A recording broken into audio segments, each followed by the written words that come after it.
Homeschoolers have been under attack in a major way, particularly in the state of California with some pending legislation. Well, in the second segment, we're going to interview one of our attorneys to give you a very important update as to the outcome of this legislation. I know you're definitely going to want to listen to this. But in the first half of the show, I want to address something that I know many of you have been wondering about, and it's the transgender movement and how this plays out and you know what's true, what's real, and the LGBT movement. We see it just booming in America in so many ways.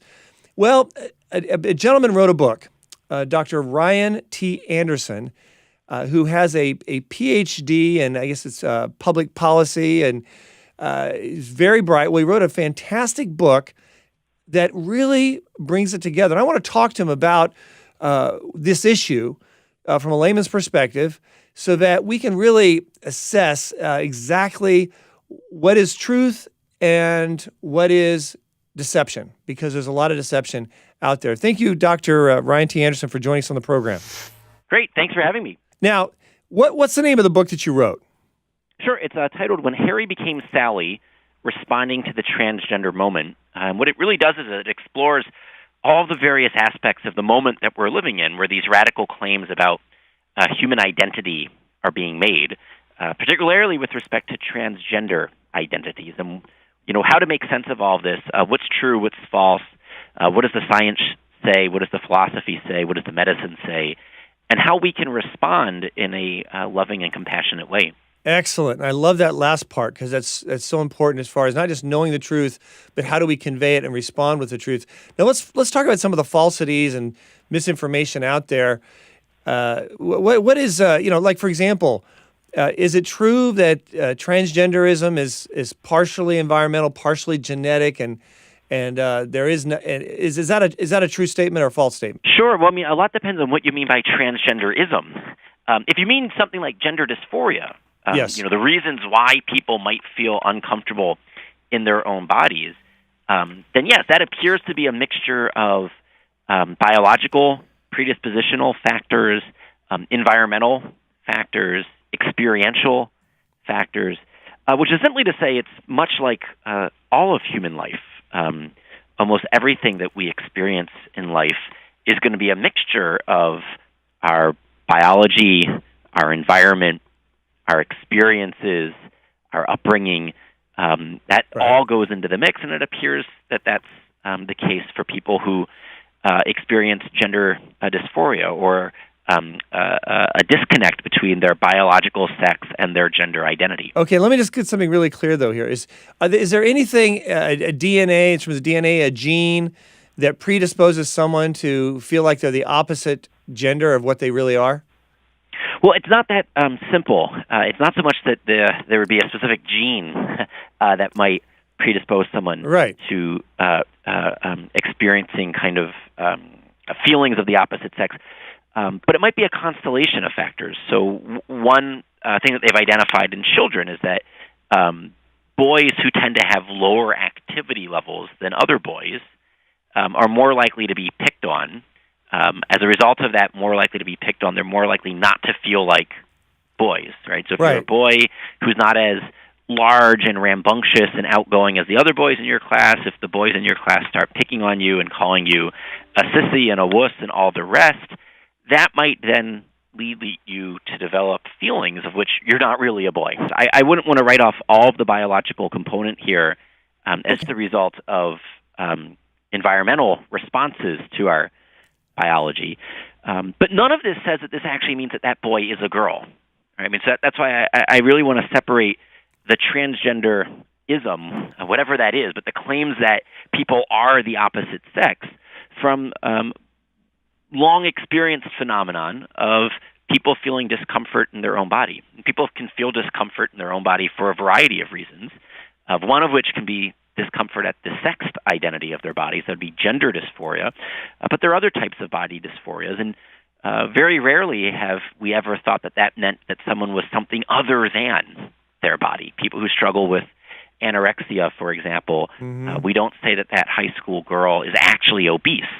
Right? She feels uncomfortable in her own body, but that doesn't mean that she actually is what she takes herself to be. Right. Okay, so there's these factors that come into play.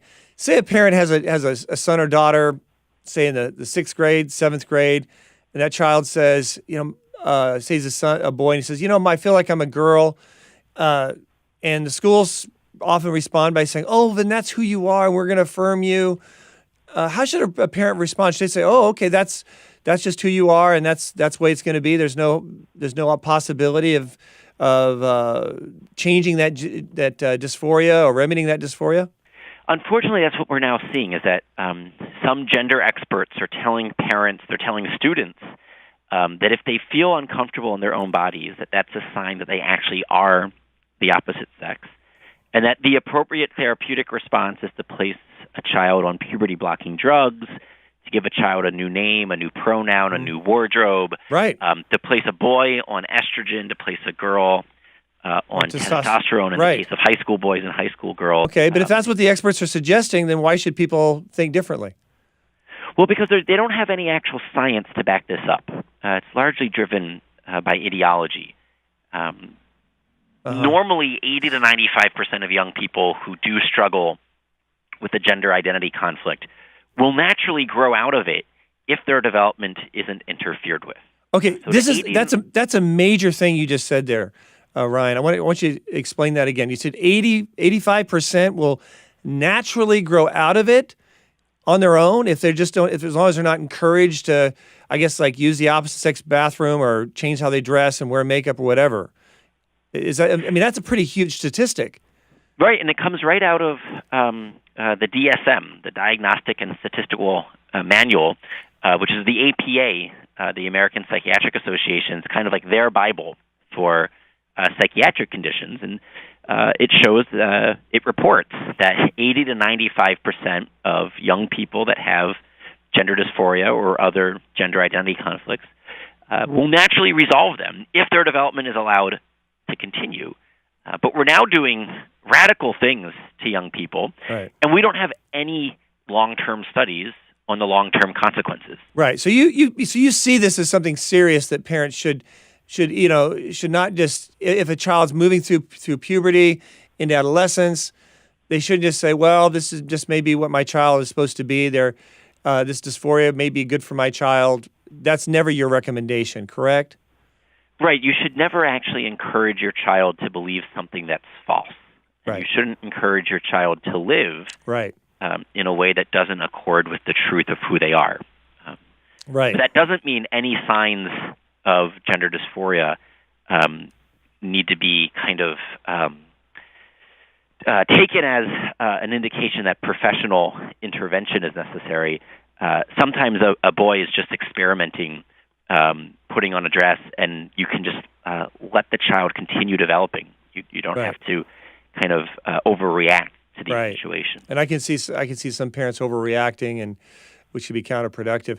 Okay, finally, Ryan, what do you recommend for individuals who know someone who is transgender or in the process of converting from one gender to the other, and taking hormone shots, or they meet someone who's transgender? What's the best response on how to be winsome or how to be constructive in helping someone in this situation? The first thing is that you need to maintain long-term relationship. None of us are going to be able to help someone with their gender struggles on a one-off interaction.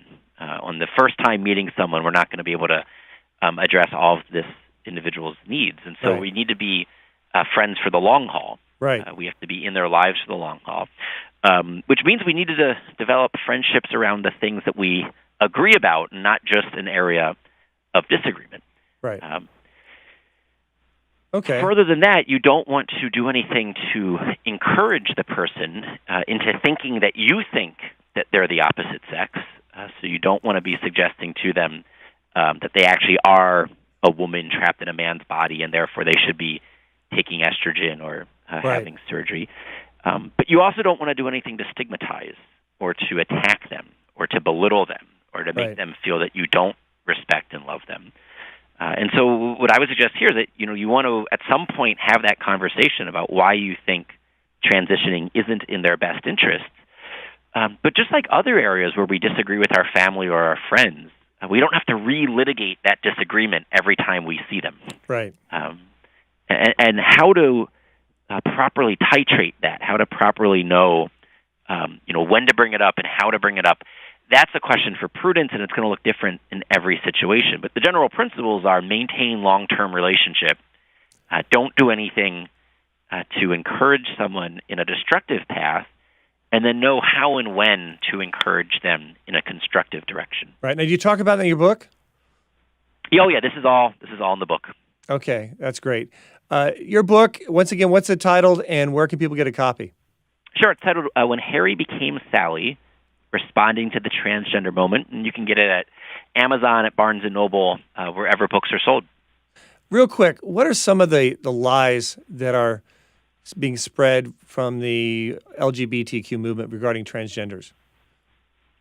Oh, so some of it is the very idea that a young child has a real gender identity at age 2 or 3 that may be different than their biological sex. I just saw a video just a week or two ago of the director of mental health for the University of California in San Francisco giving a lecture, and during the Q&A, she was telling the audience how to tell if your pre-verbal child is transgender. Really? And so one of the examples she gave was that, if they rip the braids out of their hair, or if they rip the bows out of their hair, that could be a sign that they're actually a boy, not a girl. And that's not even true. Before they could use words. And that's not true at all. I mean, what this is based upon, it's all based on sex stereotypes. The idea being that, girls play with dolls and boys play with trucks. Girls braid their hair and boys cut their hair short. That's not what it means to be a boy or a girl. And so it's fascinating in a very unfortunate way that the transgender movement is actually reinforcing all sorts of rigid sex stereotypes right. That many of the second-wave feminists tried to do away with. What's another falsity that they're pushing this? Oh, there are many falsities. One is the idea that sex is merely assigned at birth. Okay. The idea that sex isn't a bodily, biological reality, but it's merely a social construct, and therefore, if it's assigned at birth, it can be reassigned later in life. Okay. Yeah, and then what about the idea that, look, this is who they are, they can't change? Sure, there's even the activists themselves say that gender identity can change because they say that someone might be transgender at one point in their lives, gender ambidextrous at a later point in their lives, agender or gender queer or gender neutral later in life. What they do is they opportunistically make a claim at any given moment in time that will be most advantageous to the argument they're trying to win. So they'll say at one hand that gender identity is innate and immutable and biologically determined, and on the other hand they'll say it's fluid and it exists along a spectrum. Right. I've seen them do that. There are all sorts of contradictions that really lie at the heart of the transgender moment. Right. And are there ex-transgenders out there? Yeah, the third chapter of the book tells the story of people who had transitioned and then detransitioned. And these stories are really heartbreaking because here you kind of have the victims of the activists.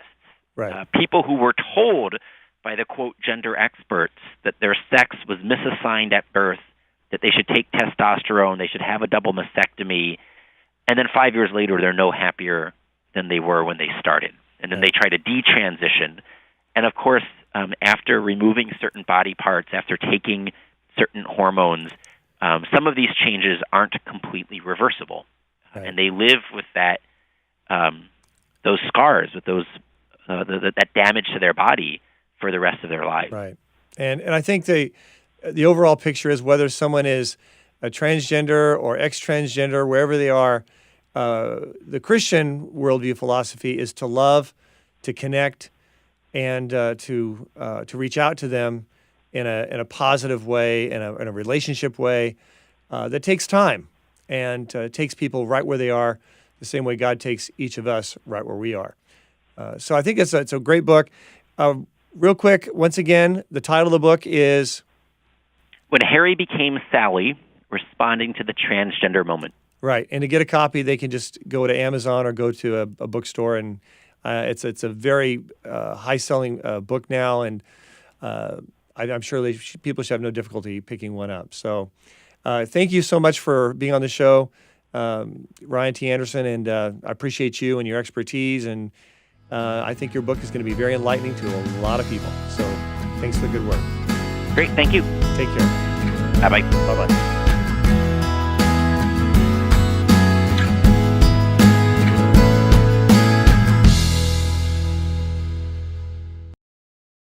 So on June 7th, I went to pick up my daughter from kindergarten, and she ran up to me and said that her friend was no longer a boy, he was now a girl. He had come to school dressed as a boy. The teacher had read the book, and afterwards he went into the bathroom, changed into a dress, and came out. He was then announced as his new girl name, and the class was told that he was now a girl. So they were all exposed to this highly controversial sexual topic without even thinking about their own sexuality yet. I would totally recommend Pacific Justice Institute if you have something that happened at your school, if you have legal questions. Don't be afraid to stand up for what's right and to protect your kids. If you ever have trouble with your school, teaching your child something that you feel is not appropriate for your child, don't hesitate to give us a call or go to our website, pji.org. We're here to help.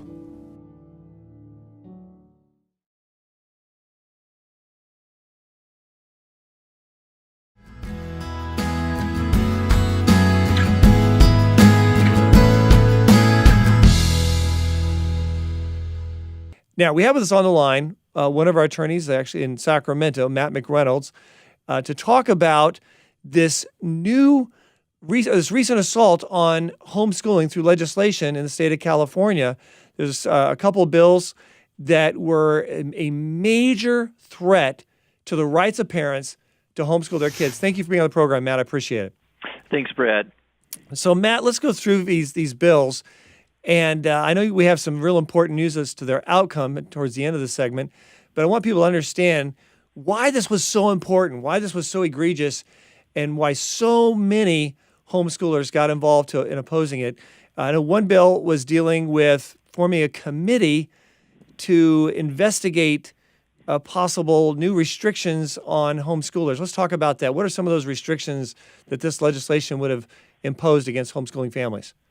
That's right, Brad. And this was wide open. I mean, there could have been all kinds of restrictions beyond even what was mentioned in the bill. But what Assembly Bill 2926 proposed to do was to set up more state bureaucracy in the form of an advisory committee and focus on what they called additional requirements for homeschooling in at least three areas.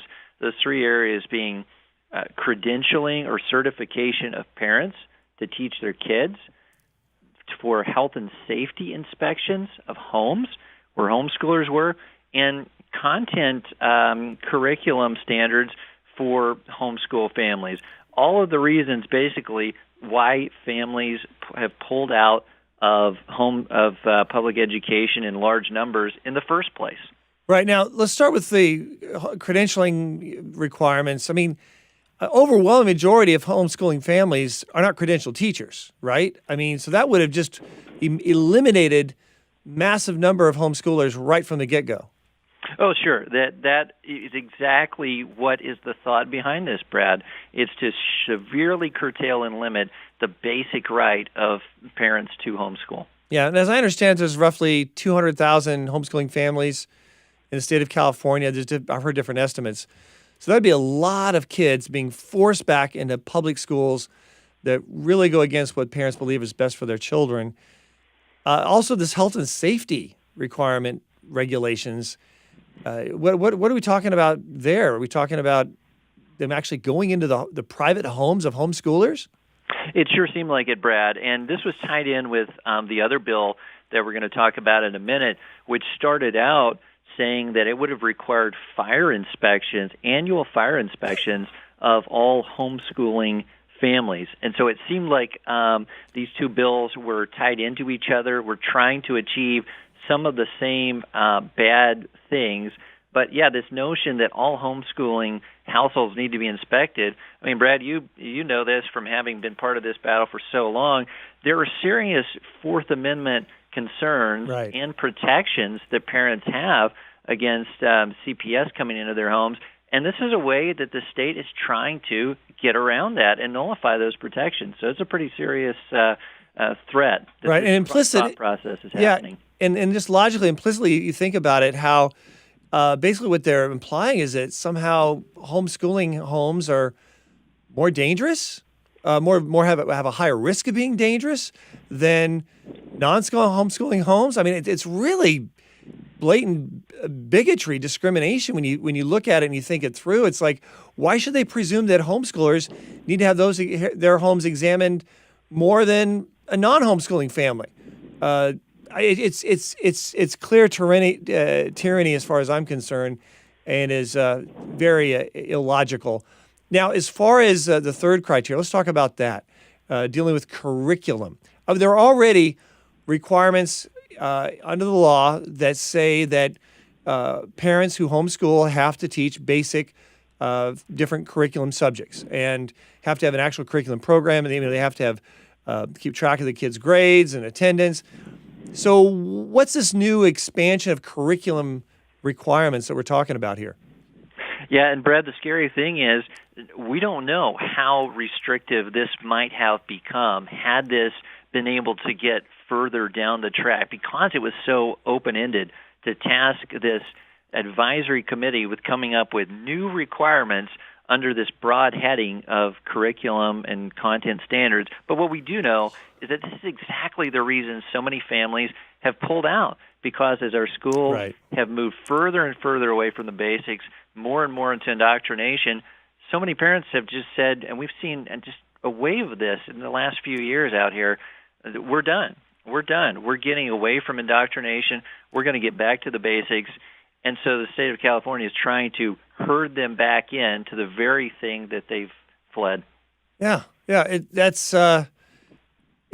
very illogical. And of course, I think most homeschoolers would leave the state of California on all three of these. Any of these three would warrant many homeschoolers saying, forget it. We're going to continue homeschooling, and we're going to move to Texas or somewhere else, and we're not going to stay in California. So now, as it turns out, we at Pacific Justice Institute and others made their voices heard, to say the least. And what happened to this legislation? That's right. Fortunately, Brad, this one we sent in a detailed opposition letter to this bill, and so it was withdrawn after the authors started to see the opposition mounting. It was withdrawn right before it could go to its first committee hearing. So then that left the other bill that we're going to talk about, which had a showdown in committee just a few days ago.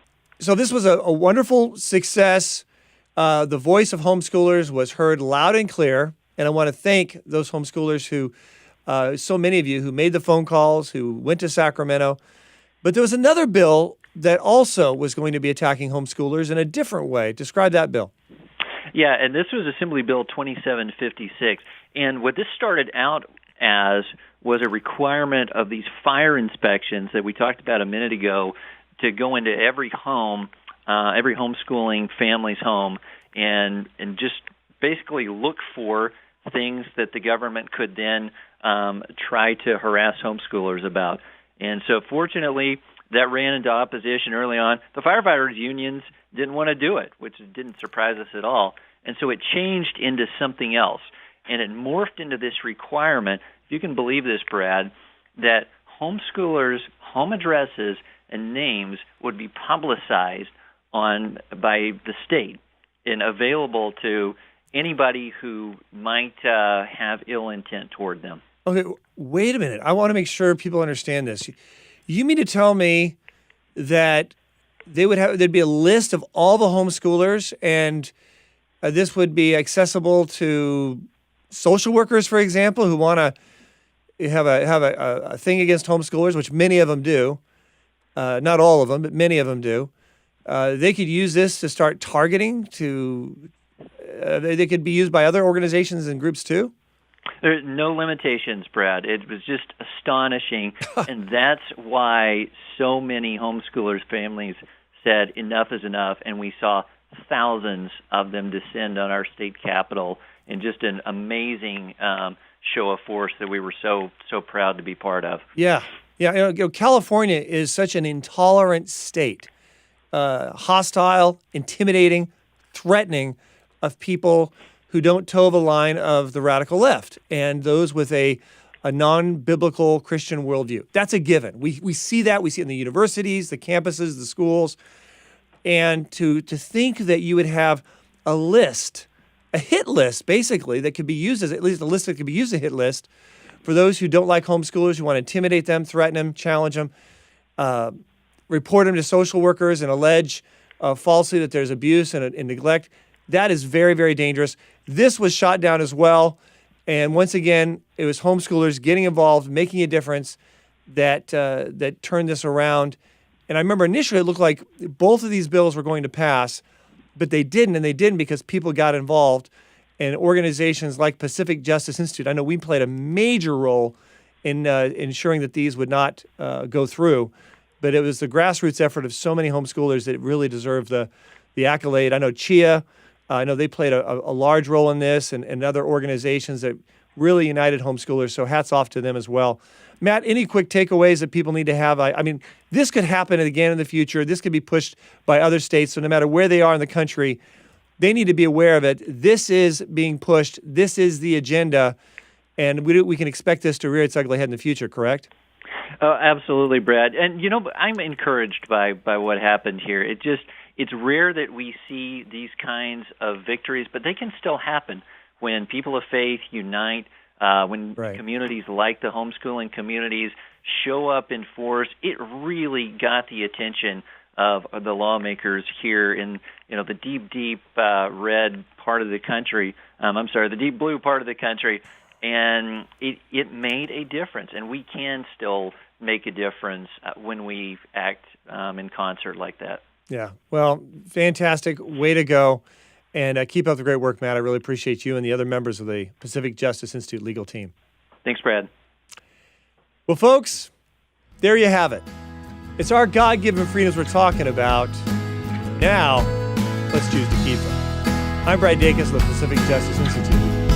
Have a great weekend.